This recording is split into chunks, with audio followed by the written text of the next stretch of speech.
La tradizione al servizio del movimento. Il Remer.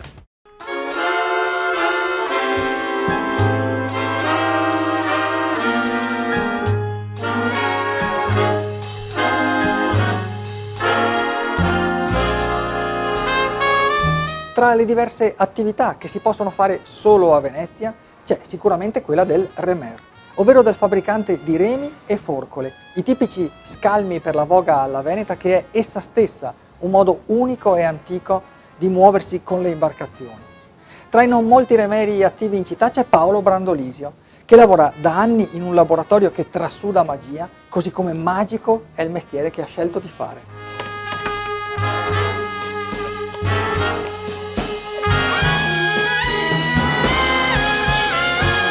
La mia passione, il mio hobby a casa quando avevo 10-15 anni era lavorare il legno, quindi nella soffitta dove mio zio aveva un banco di falegname facevo qualcosa, facevo qualche pezzo di legno, una barchetta, insomma le cose che si facevano da ragazzo. Poi un giorno mio zio mi suggerì di costruire una forcola, magari copiando una di quelle che avevamo della nostra barca.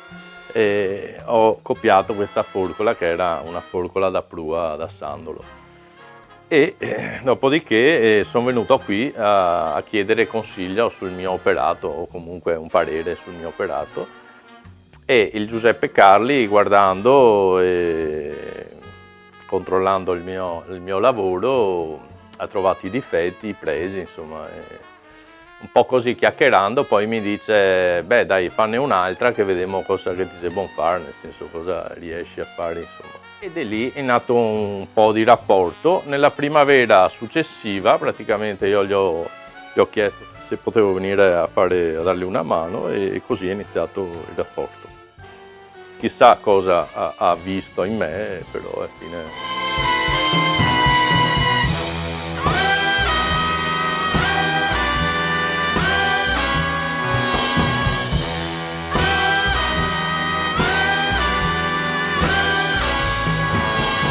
Un lavoro che non potrebbe avvenire in nessun'altra città che Venezia.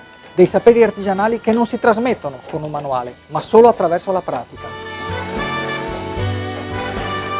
Questo mestiere proprio, la cosa che mi colpisce e che cerco di spiegare delle volte a qualche ragazzo che ho insegnato è che fino a un certo punto tu non capisci ancora niente di sta roba. Non c'è qualcosa che puoi spiegare su un libro, cioè non c'è una fase di lavorazione, è qualcosa che tu, arrivato a un certo punto, fai il salto di qualità. Quando tu sei capace di orientare il ferro, dai la forma che vuoi tu alla forcola. Io ti do delle indicazioni, ma fondamentalmente devi essere tu.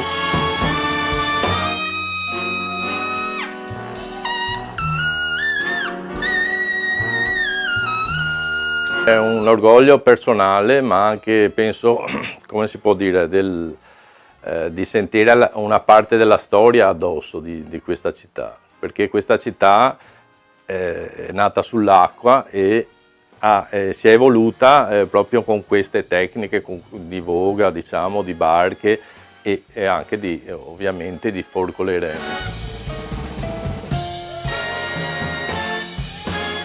Se tu sei portatore di qualcosa, riesci anche a infondere alle altre persone e a far capire che è importante portare avanti delle cose, non restando legati al passato, ma far presente il valore che ha il passato dentro di te.